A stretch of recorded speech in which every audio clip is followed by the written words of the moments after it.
શ્રી વરાહ મહાપુરાણની કથાને આગળ વધારીએ. ભાગ 15મો. બ્રાહ્મણનું પૂજન કરીને તે મૂર્તિનું તેને દાન કરવું. તે સમયે આ પ્રમાણે બોલવું: આ લોકમાં હું કાંતિમાન થાઉં, સર્વજ્ઞ થાઉં અને મને જોઈને સર્વ માણસો પ્રસન્ન થાય. હે સોમરૂપ ભગવાન નારાયણ, તમારી કૃપાથી આ પ્રમાણે થાય. આપને નમસ્કાર છે. આ પ્રમાણે બોલીને બ્રાહ્મણને મૂર્તિનું દાન કરવાથી વ્રત કરનાર મનુષ્ય કાંતિમાન થાય છે. અત્રિ ગોત્રમાં ઉત્પન્ન થયેલા સોમે પણ હે નૃપ, હે ભદ્વાશ, પૂર્વકાળમાં આ વ્રત કર્યું હતું. વ્રતના અંતમાં ભગવાન જનાર્દન પોતે તેના પર પ્રસન્ન થયા હતા અને ચંદ્રને યક્ષમાં ક્ષયરોગથી શીઘ્ર મુક્ત કર્યો હતો અને તેને ભગવાને અમૃતા નામની કલા આપી હતી. રાજા સોમે આ અમૃતા કલા તપ દ્વારા રાત્રે પ્રાપ્ત કરી હતી. આથી સોમને સોમત્વ અને દ્વિજોનું રજત્વ પ્રાપ્ત થયા હતા. દ્વિતીયાના દિવસે સોમની બંને ભુજાઓરૂપ અશ્વિની કુમારોનું કીર્તન કરવું. શેષનાગ અને ભગવાન વિષ્ણુરૂપ તે બંને દેવો શુક્લ પક્ષ અને કૃષ્ણ પક્ષ નામથી વિખ્યાત છે, તેમાં સંશય નથી. હે નૃપ શ્રેષ્ઠ, હે ભદ્વાસ, વિષ્ણુથી વ્યતિરિક્ત કોઈ દેવ નથી. હે પુરુષોત્તમ, કેવળ નામભેદથી સર્વત્ર વ્યાપીને રહેલ છે. ત્યાર પછી આવે છે 58મો અધ્યાય, સૌભાગ્ય વ્રત. અગસ્ત્ય બોલ્યા કે હે મહારાજ, હે ભદ્વાશ, હે પછી સૌભાગ્ય આપનારું વ્રત સાંભળો. આ વ્રત કરવાથી સ્ત્રી અને પુરુષને સૌભાગ્ય પ્રાપ્ત થાય છે. વ્રત કરનારે સત્યવાદી થવું અને પવિત્ર થઈને નક્ત ભાગમાં અર્થાત સંધ્યા સમયે પવિત્ર ફાલ્ગુન માસના શુક્લ પક્ષની તૃતીયાના દિવસે આ વ્રત કરવું. ભગવાન વિષ્ણુની લક્ષ્મીની સાથે તથા રુદ્રનું ઉમા સાથે પૂજન કરવું. લક્ષ્મી છે તે ગિરજા અર્થાત ઉમા છે અને હરિત અર્થાત વિષ્ણુ એ ત્રિલોચન અર્થાત 3 નેત્રવાળા ભગવાન શંકર છે. આવું સર્વશાસ્ત્રોમાં અને પુરાણોમાં કહ્યું છે. આથી વિરુદ્ધ કહેનારો શાસ્ત્રોથી પૃથક વાત કરતો હોય એમનામાં ભેદ માનનાર માણસને અધમ જાણવો, સર્વધર્મથી બહિષ્કૃત અને નાસ્તિક સમજવો. પછી હે રાજેન્દ્ર, આ પ્રમાણે જાણીને નીચે લખેલા મંત્રોથી લક્ષ્મી સહિત પરમેશ્વરનું વિષ્ણુનું શ્રદ્ધાપૂર્વક પૂજન કરવું. પૂજન સમયે મંત્ર ભણીને ભગવાન પર અક્ષત ચડાવવા. ગંભીરને નમસ્કાર છે, હું તેમના બંને ચરણનું પૂજન કરું છું. સુભગને નમસ્કાર છે, હું તેમના કટીનું પૂજન કરું છું. દેવોના દેવને નમસ્કાર છે, હું તેમના ઉદરનું પૂજન કરું છું. 3 નેત્રવાળા ભગવાન શંકરને નમસ્કાર છે, હું તેમના મુખનું પૂજન કરું છું. વાચસ્પતિને નમસ્કાર છે, હું તેમના શિરનું પૂજન કરું છું. રુદ્રને નમસ્કાર છે, હું તેમનું સર્વ બાજુથી પૂજન કરું છું. આ પ્રમાણે બુદ્ધિમાન માણસે વિષ્ણુનું, લક્ષ્મી સહિત અને હરનું, ગૌરી સહિત ગંધ પુષ્પ આદિથી અનુક્રમે પૂજન કરવું. પછી સર્વ સૌભાગ્યને આપનારા ભગવાન આગળ મધ અને દૂધ મિશ્રિત તલથી હોમ કરવો. પછી મીઠું અને ઘી, તેલ આદિ સ્નિગ્ધ દ્રવ્યથી રહિત ઘઉંના બનાવેલા પદાર્થનું ભોજન કરવું. કૃષ્ણ પક્ષમાં વ્રત કરવાનો આ જ વિધિ કહ્યો છે. અષાઢ માસના શુક્લ પક્ષની દ્વિતીયાએ જવના અન્નથી પારણું કરવું. હે પાર્થિવ, હે ભદ્વાસ, તે પછી કાર્તિક માસથી પોષ માસ સુધી જીતેન્દ્રિય અને પવિત્ર રહીને સામનો આહાર કરીને રહેવું. તે પછી હે નરાધીપ ડાહ્યા મનુષ્ય, માઘ માસના શુક્લ પક્ષની તૃતીયાના દિવસે ગૌરી અને રુદ્રની અથવા લક્ષ્મી અને નારાયણની સુવર્ણની એકત્ર મૂર્તિ કરાવી તેનું પૂજન કરવું અને વિદ્વાન તથા સદાચારશીલ એવા વિષ્ણુ ભક્ત સુપાત્ર ગરીબ બ્રાહ્મણને તેનું દાન કરવું. એ સાથે નીચે જણાવેલા દ્રવ્યો ભરીને 6 પાત્રો દાનમાં આપવા. એક પાત્રમાં મધ ભરવું, બીજામાં ઘી, ત્રીજામાં તલ, ચોથામાં ગોળ, પાંચમામાં લવણ અને છઠ્ઠા પાત્રમાં ગાયનું દૂધ ભરવું. આ પ્રમાણે દાન કરનાર સ્ત્રી અથવા પુરુષ 7 જન્મ સુધી ભાગ્યવાન અને રૂપ સંપન્ન થાય છે. ત્યાર પછી આવે છે અધ્યાય 59મો, અવધિ વ્રત. અગસ્ત્ય બોલ્યા કે હે રાજન, હવે વિઘ્નોનો નાશ કરનારું વ્રત કહું છું તે સાંભળો. આ વ્રતનું સારી રીતે આચરણ કરવામાં આવે તો વ્રતી વિઘ્નોથી પરાભવ પામતો નથી, અર્થાત તેને વિઘ્નો નડતા નથી. આ વ્રત ફાલ્ગુન માસના શુક્લ પક્ષની ચતુર્થીના દિવસે ગ્રહણ કરવું. હે રાજેન્દ્ર, એ દિવસે નક્તકાલમાં ભોજન કરવું અને તલમાંથી બનાવેલો પદાર્થ લઈને પારણું કરવું. અગ્નિમાં તલનો હોમ કરવો અને બ્રાહ્મણને તલનું દાન કરવું. 4 માસ સુધી આ વ્રતનું અનુષ્ઠાન કરવું. 5મા માસમાં અર્થાત અષાઢ માસમાં ગજાનનની સુવર્ણની પ્રતિમા બનાવી તેનું પૂજન કરવું અને બ્રાહ્મણને તે દાનમાં આપી. પાયસાન જમવું. 5 પાત્રોમાં તલ ભરીને તે પાત્રોનું બ્રાહ્મણને દાન કરવું. આ પ્રમાણે વ્રત કરવાથી વ્રતી સર્વ વિઘ્નોથી મુક્ત થાય છે. હયમેઘ કરતી વખતે સગરને વિઘ્ન નડ્યું હતું. આ વ્રત સગરે કર્યું તેથી તેનો હયમેઘ પૂર્ણ થયો હતો. એવી જ રીતે પૂર્વકાલમાં ત્રિપુરના વધ સમયે રુદ્રદેવે આ વ્રત કર્યું હતું. આ વ્રતના પ્રભાવથી તેઓ ત્રિપુરનો વિનાશ કરી શક્યા હતા. મેં સમુદ્રનું પાન કરતી વેળાએ જ આ વ્રતનું આચરણ કર્યું હતું. શત્રુઓને તપાવનાર હે રાજન, પૂર્વકાલમાં બીજા પણ રાજાઓએ, તપસ્વીઓએ અને જ્ઞાનીઓએ પોતાના કાર્યોમાં વિઘ્ન ન થાય એ હેતુથી આ વ્રતનું અનુષ્ઠાન કર્યું હતું. સૂરને નમસ્કાર છે, ધીરને, ગજાનનને, લંબોદરને અને એકદ્રષ્ટને નમસ્કાર છે. આ નામોથી ગણેશનું સારી રીતે પૂજન કરવું અને પુણ્યશાળી વ્રતીઓએ વિઘ્નોનો નાશ થવા માટે તલથી હોમ કરવો. આટલું કાર્ય કરવા માત્રથી જ વ્રતીના સર્વ વિઘ્ન નાશ પામે છે, અર્થાત સર્વ વિઘ્નોમાંથી તે મુક્ત થાય છે. વિનાયકના પૂજન અર્ચન નિમિત્તથી દાન કરનાર માણસ કૃતકૃત્ય થાય છે. ત્યાર પછી આવે છે અધ્યાય 60મો, શાંતિવ્રત. અગસ્ત્ય બોલ્યા કે હે રાજન, હવે હું શાંતિવ્રત કહું છું તે તમે સાંભળો. આ વ્રત કરવાથી ગૃહસ્થોના ઘરમાં સદા શાંતિ રહે છે. એ સુવ્રત કાર્તિક માસના શુક્લ પક્ષની પંચમીના દિવસથી આ વ્રતનો આરંભ કરવો અને 1 વર્ષ સુધી ટાઢું ખાવું. શેષ નાગ ઉપર પોઢેલા ભગવાન વિષ્ણુનું સંધ્યા સમયે પૂજન કરવું ને નીચે લખેલા મંત્રોથી અક્ષત ચડાવતા રહીને તેમની પૂજા કરવી. અનંતને નમસ્કાર છે, હું તેમના બંને ચરણની પૂજા કરું છું. વાસુકીને નમસ્કાર છે, હું તેમની કટીની પૂજા કરું છું. તક્ષકને નમસ્કાર છે, હું તેમના જઠરની પૂજા કરું છું. કરકોટકને નમસ્કાર છે, હું તેમના ઉરોભાગનું પૂજન કરું છું. પદ્મને નમસ્કાર છે, હું તેમના કંઠનું પૂજન કરું છું. મહાપદ્મને નમસ્કાર છે, હું તેમની બંને ભુજાઓનું પૂજન કરું છું. શંખપાલને નમસ્કાર છે, હું તેમના મુખનું પૂજન કરું છું. કુંટિલને નમસ્કાર છે, હું તેમના શિરનું પૂજન કરું છું. આ પ્રમાણે ભગવાન વિષ્ણુના આ સ્વરૂપોનું પૃથક પૃથક પૂજન કરવું. એ સ્વરૂપોને ઉદ્દેશીને ભગવાનને દૂધથી સ્નાન કરાવવું. બુદ્ધિમાન પુરુષે તલ મેળવેલ દૂધથી તેમની આગળ હોમ કરવો. આ પ્રમાણે 1 વર્ષ સુધી વ્રતનું અનુષ્ઠાન કર્યા પછી વર્ષ પૂરું થાય ત્યારે બ્રાહ્મણોને ભોજન કરાવવું ને સોનાનો નાગ દાનમાં આપવો. હે નરાધીપ, હે ભદ્વાશ્ર, જે માણસ ભક્તિપૂર્વક આ વ્રત કરે છે તેના ઘરમાં અવશ્ય શાંતિ પ્રાપ્ત થાય છે, તેને ક્યારેય નાગોથી ભય ઉત્પન્ન થતો નથી.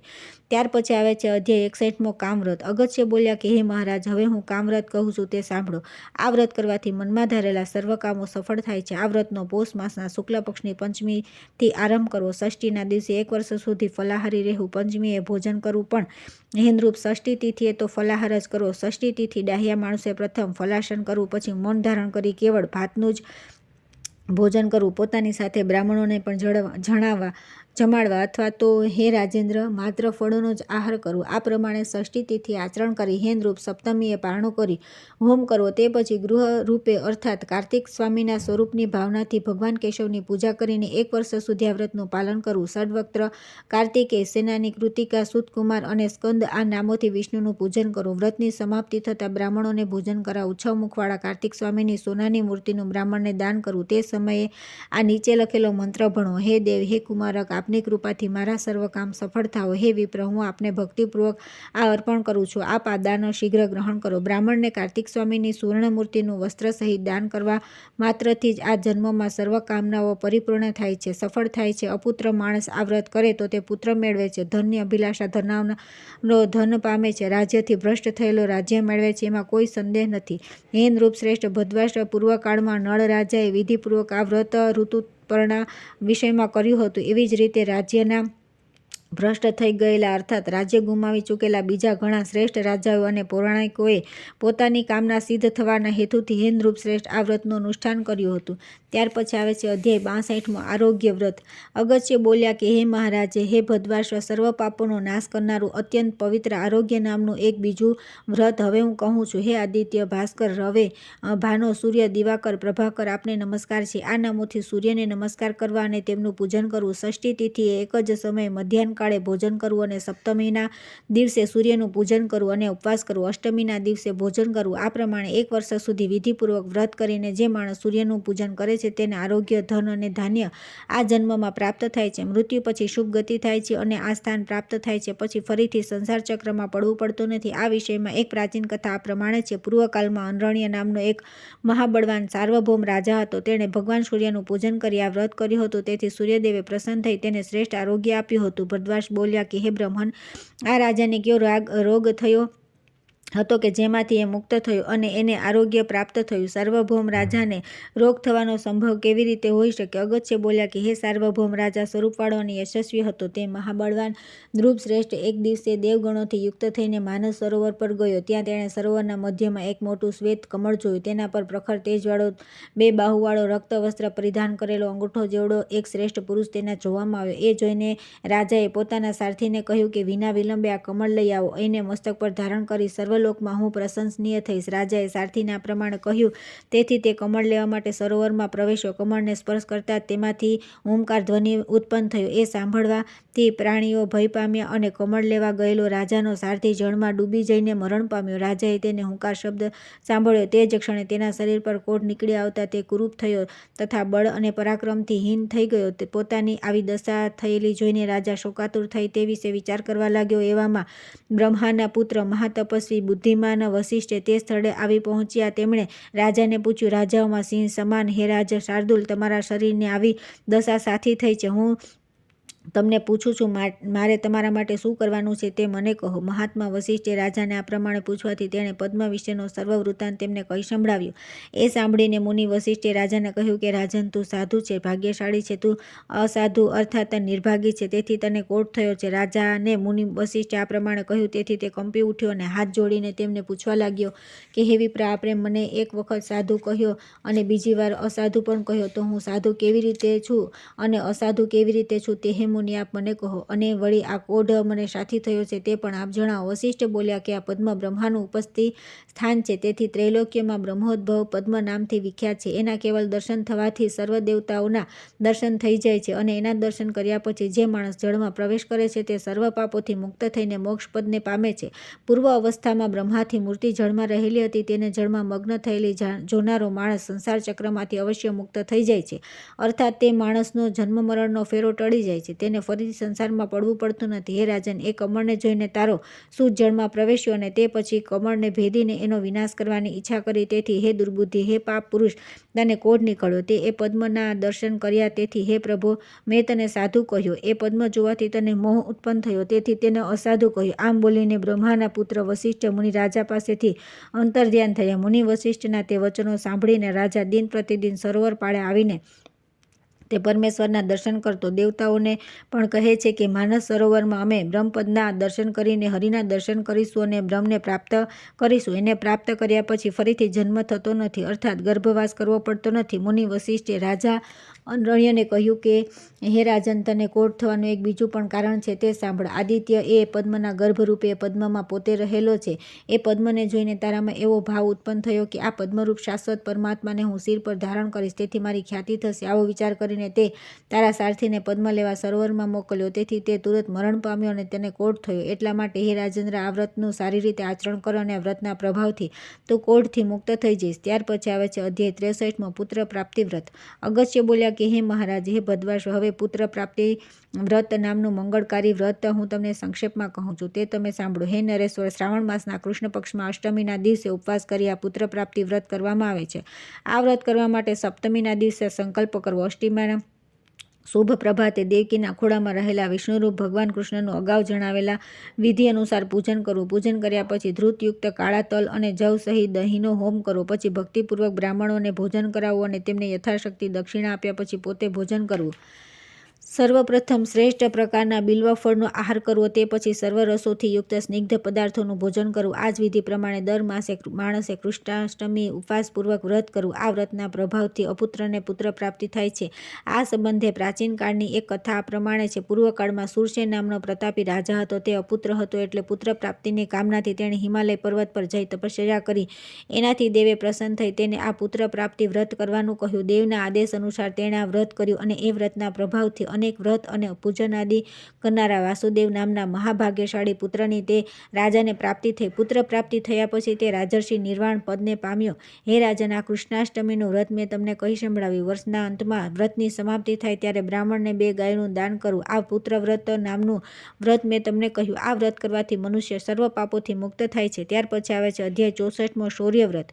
અગસ્ત્ય બોલ્યા કે હવે શૌર્ય વ્રત નામનું બીજું એક શ્રેષ્ઠ વ્રત કહું છું, જે વ્રત કરવાથી કાયર માણસને પણ તત્કાળ શૌર્ય પ્રાપ્ત થાય છે. અશ્વિન માસના શુક્લ પક્ષની 9મી તિથિએ વિધિપૂર્વક ઉપવાસ કરવો. સપ્તમીના દિવસે વ્રતનો સંકલ્પ કરવો. અષ્ટમીના દિવસે ઉપવાસ કરવો. 9મીના દિવસે નૃપ પ્રથમ ભક્તિપૂર્વક કંસાર જમવું અને બ્રાહ્મણોને ભોજન કરાવવું. પછી મહાતેજસ્વી મહામાયા પરમભાગ્ય આપનારી દુર્ગાદેવીનું શ્રદ્ધાપૂર્વક પૂજન કરવું. આ પ્રમાણે 1 વર્ષ પર્યંત વિધિપૂર્વક ઉપવાસ કરીને વ્રત પૂર્ણ કરવું. વ્રત પૂર્ણ થયા પછી યથાશક્તિ કુમારિકાઓનું પૂજન કરી તેમને ભોજન કરાવવું. તેમને સુવર્ણના અલંકારો તથા વસ્ત્ર આદિથી યથાશક્તિ વિભૂષિત કરવી.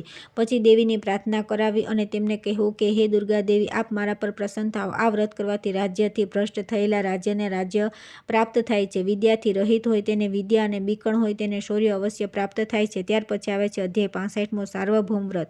અગસ્ત્ય બોલ્યા કે હવે સાર્વભૌમ નામનું એક બીજું વ્રત સંક્ષેપમાં કહું છું, જે સારી રીતે કરવાથી રાજા શીઘ્ર સાર્વભૌમ અર્થાત ચક્રવર્તી સમ્રાટ થયા છે. કાર્તિક માસના શુક્લ પક્ષની 10મીના દિવસે સાંજે ભોજન કરવું અને દિશાઓને બલિ આપવો. ભાતના પુષ્પો વડે શ્રેષ્ઠ બ્રાહ્મણોનું પૂજન કરવું અને વ્રત કરનારે નીચે લખેલા મંત્રથી દિશાઓને પ્રાર્થના કરવી. હે દિશાઓ, આપ મારા પ્રત્યેક જન્મમાં મારા કાર્યમાં સફળતા આપજો. મારા સર્વ કાર્ય આપની કૃપાથી સિદ્ધ થાવ. આ પ્રમાણે બોલી શુદ્ધ અંતઃકરણથી દિશાઓને બલિ અર્પણ કરવો. પછી વ્રતીએ પ્રથમ દહીંમાં સારી પેઠે રાંધેલું અન્ન જમવું અને પછી યથેષ્ટ ભોજન કરવું. હે નૃપ, હે ભદ્રવાસ, 1 વર્ષ સુધી જે માણસ આ પ્રમાણે નિત્ય અર્થાત સતત વ્રત કરતો રહે છે તે દિશાઓ પર વિજય મેળવે છે. જે સુજ્ઞ માણસ માર્ગશીર્ષ માસ ની શુક્લ પક્ષની એકાદશીથી આરંભ કરી નિરાહાર રહી આ વ્રત કરે છે તેના ઉપર કુબેર પ્રસન્ન થાય છે. કુબેરનું આ પ્રિય વ્રત છે, તેથી આ વ્રત કરનાર માણસને તે પુષ્કળ ધન આપે છે. શુક્લ પક્ષ અથવા કૃષ્ણ પક્ષની એકાદશીના દિવસે જે માણસ નિરાહાર રહી વિધિપૂર્વક આ વ્રત કરીને દ્વાદશીના દિવસે ભોજન કરે છે તે વિષ્ણુના આ મહાવ્રતનું સુંદર ફળ પામે છે. આ વ્રત કરનારના ભયંકર પાપોનો નાશ થાય છે. ફાલ્ગુન માસના શુક્લ પક્ષની ત્રયોદશીના દિવસે નક્ત ભોજન કરવાથી આ જ વ્રત ધર્મવ્રત થાય છે. માઘ માસના કૃષ્ણ પક્ષની ચતુર્દશી આ વ્રત કરવાથી તે રૌદ્રવ્રત નામનું વ્રત થાય છે. આ વ્રત માઘ માસથી આરંભ કરીને 1 વર્ષ પર્યંત કરવું. આ વ્રત કરનારે માઘ માસના શુક્લ પક્ષની પંચમીના દિવસે નક્ત અર્થાત સાંજે ભોજન કરવું. હે રાજન, પિતૃઓને ઉદ્દેશીને ફાલ્ગુન માસની અમાવસ્યાએ કરાતું વ્રત પિતૃવ્રત કહેવાય છે. હે નૃપ, જે માણસ 15 વર્ષ સુધી આ તિથિ વ્રત આદિ કરે છે તેને શાસ્ત્રમાં કહેલા હજારો અશ્વમેઘ અને સેંકડો રાજસૂય યજ્ઞોનું ફળ પ્રાપ્ત થાય છે. આ વ્રતોમાં એક જ વ્રત સતત કર્યું હોય તો તે પાપોનો નાશ કરે છે. અને જે શ્રેષ્ઠ પુરુષ આ વ્રત કરે છે તે પવિત્ર માણસ હે નૃપ સર્વશ્રેષ્ઠ લોકને પ્રાપ્ત કરે છે. ત્યાર પછી આવે છે અધ્યાય 66મો, નારદીય પ્રાચીન પંચરાત્ર. રાજા ભદ્રવાસ બોલ્યા કે હે ધર્મજ્ઞ, આશ્ચર્યપૂર્ણ કોઈ પ્રસંગ આપના જોવા જાણવામાં આવ્યો હોય તો તે આપ મને કહો, હું તે જાણવા માટે ઘણો ઉત્સુક છું. અગસ્ત્ય બોલ્યા કે ભગવાન જનાર્દન એક જ મહાન આશ્ચર્યરૂપ છે કે મેં તેમના ભાતના ઘણા આશ્ચર્ય જોયા છે. હે રાજન, પૂર્વકાળમાં નારદ એક સમયે શ્વેતદ્વીપમાં ગયા હતા. તેમણે ત્યાં શંખચક્ર અને કમળને ધારણ કરેલા પ્રખર તેજવાળા પુરુષોને જોયા. તેમને જોઈને તેમાંના પ્રત્યેક પુરુષ વિશે આ વિષ્ણુ છે, આ વિષ્ણુ છે, આ જ અવિનાશી વિષ્ણુ છે, આવો વિચાર કરવા લાગ્યા. આમાંનો કયો પુરુષ ભગવાન વિષ્ણુ છે? આવું ચિંતન કરતા તેમને કૃષ્ણની આરાધના કરવાનો વિચાર ઉત્પન્ન થયો. શંખચક્ર અને ગદાને ધારણ કરનારા ભગવાન નારાયણની હું કેવી રીતે આરાધના કરું અને કેવી રીતે જાણી શકું કે આ જ ભગવાન કૃષ્ણ છે? આવો વિચાર કરીને બ્રહ્માના પુત્ર નારદે એકાગ્ર ચિત્તથી 1000 દિવ્ય વર્ષો સુધી પરમેશ્વરનું ધ્યાન કર્યું. આથી ભગવાન પ્રસન્ન થયા અને નારદને પ્રત્યક્ષ થઈને બોલ્યા કે હે બ્રહ્મસુત, હે મહામુનિ, વર માગો. બોલો, તમને શું આપું? નારદ બોલ્યા કે હે ભુવનેશ્વર, મેં 1000 વર્ષ સુધી આપનું ચિંતન કર્યું છે. હે અચ્યુત, આપ પ્રસન્ન થાઓ છો તો આપની પ્રાપ્તિ જે ઉપાયથી થઈ શકે તે આપ મને કહો. ભગવાન બોલ્યા કે જે દ્વિજો પુરુષ સૂક્ત ભણીને મારું પૂજન કરે છે તેમને મારી શીઘ્ર પ્રાપ્તિ થાય છે, અથવા વેદશાસ્ત્રોની સંહિતાઓના અધ્યયનથી તેઓ મને પામે છે. વેદશાસ્ત્ર ન મળી શકે તો પંચરાત્ર અર્થાત વૈષ્ણવ ધર્મનો ઉપદેશ આપવામાં આવેલા ગ્રંથમાં જણાવેલા માર્ગ અનુસાર જે માણસો મારું પૂજન કરે છે તેઓ મને પ્રાપ્ત કરી શકે છે. બ્રાહ્મણ, ક્ષત્રિય અને વૈશ્યો માટે પંચરાત્રમાં મને પ્રાપ્ત કરવાનો વિધિ કહેલો છે. હે દ્વિજ, શુદ્રાદિના માટે મારા નામનું સંકીર્તન કરવાનું જ કહેલું છે. તેમણે મારી પૂજા આદિ કરવાની આવશ્યકતા નથી. કેવળ મારા નામ સંકીર્તનથી તેમને મારા ધામની પ્રાપ્તિ થાય છે. હે વિપ્રેન્દ્ર, પ્રાચીન કાળમાં કલ્પના આદિ ભાગમાં મેં આ પંચરાત્ર કહેલું છે. હજારો માણસોમાંથી જે કોઈ પણ માણસ તેમાં ઉપદેશેલા વિધાન અનુસાર વર્તશે તેના કર્મોનો ક્ષય થશે અને તે મારો ભક્ત થઈ મને પ્રાપ્ત કરશે. તેના હૃદયમાં પંચરાત્ર નિત્ય સ્થાન લઈને રહેશે. હે દ્વિજ શ્રેષ્ઠ, રાજસ અને તામસ ભાવથી ઘેરાયેલા માણસો મારી ભક્તિથી વિમુખ રહેશે. હે નારદ, કૃત, ત્રેતા અને દ્વાપર આ 3 યુગમાં સત્વગુણથી યુક્ત માણસો મને પ્રાપ્ત કરશે અને કળિયુગમાં રજોગુણ અને તમોગુણની અધિકતાવાળા માણસો પણ મારી ઉપાસના કરવાથી સત્વગુણવાળા થઈને મને પ્રાપ્ત કરી શકશે. હે નારદ, હવે હું તમને એક બીજું વરદાન આપું છું, તે સાંભળો. મારું પરમ દુર્લભ પંચરાત્ર શાસ્ત્ર મારી કૃપાથી તમે જાણી શકશો, એમાં સંશય નથી. હે વત્સ, હું વેદથી, પંચરાત્રથી, ભક્તિથી અને યજ્ઞથી જ પ્રાપ્ત થઈ શકું છું. હે વત્સ, બીજા કોઈ પણ ઉપાયથી કરોડો વર્ષ પર્યંત તમે મને મેળવવો પ્રયત્ન કરવામાં આવે તો પણ મારી પ્રાપ્તિ થઈ શકે નહીં. આ પ્રમાણે ભગવાને નારદને કહ્યા પછી પરમેશ્વર તુરત અંતર્ધ્યાન થઈ ગયા અને નારદ પણ સ્વર્ગમાં ચાલ્યા ગયા. ત્યાર પછી આવે છે અધ્યાય 67મો, વિષ્ણુ સંબંધી આશ્ચર્ય. રાજા ભદ્રવાસે બોલ્યા કે હે ભગવાન, હે મુનિશ્રેષ્ઠ, જગતમાં શ્વેત અને કૃષ્ણવર્ણ વાળી 2 સ્ત્રીઓ થઈ છે. તે 2 સ્ત્રીઓ કોણ છે? એ બેમાંની શ્વેત કલ્યાણકારી છે કે કૃષ્ણવર્ણી? હે બ્રહ્મન, 7 વિભાગમાં વિભક્ત થયેલો એ પાવકરૂપ પુરુષ કોણ છે? હે વિપ્ર, દેહ રહિત હોવા છતાં 6 શિરવાળો 12 રૂપોમાં વહેંચાયેલો એ સમર્થ પુરુષ કોણ છે? હે દ્વિજ શ્રેષ્ઠ, સૂર્યોદયથી સૌંદર્ય પર્યંત રહેતું એ દાંપત્ય કોનું છે? હે દ્વિજ સતમ, આ જગત કોનાથી વિસ્તાર પામ્યું છે? અગસ્ત્ય બોલ્યા કે શ્વેત અને કૃષ્ણવર્ણવાળી 2 સ્ત્રીઓ 2 બહેનો છે. એ શુક્લ અને કૃષ્ણવર્ણી 2 નારીઓને રાત્રિ કહેવામાં આવી છે. હે નરેશ્વર, જે પુરુષ એક રૂપમાંથી 7 વિભાગોમાં વિભક્ત થયેલો છે તેને સમુદ્ર જાણો. એ 7 વિભાગોમાં વહેંચાયેલા હોવા છતાં એકરૂપે રહેલો છે. હે રાજન, દેહ રહિત 12 અંગોમાં વિભક્ત થયેલ 6 મસ્તકવાળો સમર્થ પુરુષ છે, તેને સંવત્સર જાણો. એ શરીરની ઉત્તરાયણ અને દક્ષિણના 2 ગતિઓ કહી છે. 6 મસ્તક રૂપ 6 ઋતુઓ એ પુરુષના 6 મુખ છે. આને જ સંવત્સર કહ્યો છે. સૂર્ય અને ચંદ્રથી થતા દિવસ અને રાત્રિરૂપ અહોરાત્ર એ દાંપત્ય છે. એ વિરાટ પુરુષમાંથી જ આ જગતની ઉત્પત્તિ થઈ છે. હે નૃપશ્રેષ્ઠ, તે વિરાટ પુરુષ એ સાક્ષાત દેવાધિદેવ ભગવાન વિષ્ણુ છે એમ જાણવું. વેદ વિહિત ક્રિયાથી રહિત માણસ એ પરમેશ્વરને જોઈ શકતો નથી. ત્યાર પછી આવે છે 68મો અધ્યાય, પ્રાચીન ઇતિહાસનું વર્ણન. રાજા ભદ્વાશ બોલ્યો કે સર્વ પ્રાણીઓમાં રહેલા પરમાત્માને 4 યુગોમાં પરમેશ્વર રૂપે કેવી રીતે જાણવો? હે મુનિ, પ્રત્યેક યુગમાં બ્રહ્મણાદિ વર્ણોના આચાર કેવા પ્રકારના થશે? હે મુનિ, અન્ય સ્ત્રીના સંપર્કમાં આવવાથી બ્રાહ્મણોની શુદ્ધિ કેવી રીતે થશે? અગત્ય બોલ્યા કે સત્યયુગમાં વેદોક્ત કર્મ સાથે દેવો દ્વારા પૃથ્વીનો સંયોગ થાય અને તેઓ તેનું પૂજન કરે છે. ત્રેતામાં પણ દેવતાઓ ઉપર જણાવ્યા પ્રમાણે પૃથ્વીનું પૂજન કરે છે. હે નૃપ શ્રેષ્ઠ, હે ભદ્વાશ, સત્વગુણ અને રજોગુણની દ્વાપર યુગમાં અધિકતા થવાથી ધર્મસૂત નામનો રાજા થશે. તે પછી નરેશ્વર કલિરૂપ તમોગુણની કળિયુગમાં વૃદ્ધિ થશે. કળિયુગ પ્રવર્તમાન થતાં દ્વિજ અર્થાત બ્રાહ્મણો પોતાના માર્ગથી ચ્યુત થશે અને ક્ષત્રિયો, વૈશ્યો, શૂદ્રો તથા અધમ જાતિના માણસો હે નૃપશ્રેષ્ઠ સત્ય અને પવિત્રતાથી રહિત થશે. આથી પ્રજા અને વર્ણધર્મનો નાશ થશે. ભદ્વાશ બોલ્યો કે અગમ્ય અર્થાત ન સેવા યોગ્ય સ્ત્રી સાથે ગમન કરવાથી બ્રાહ્મણ, ક્ષત્રિય આદિ વર્ણના માણસોની શુદ્ધિ કેવી રીતે થાય? અથવા ગમ્યા સ્ત્રી કઈ હોઈ શકે? અર્થાત ગમ્યા કોને કહેવાય તે આપ મને કહો.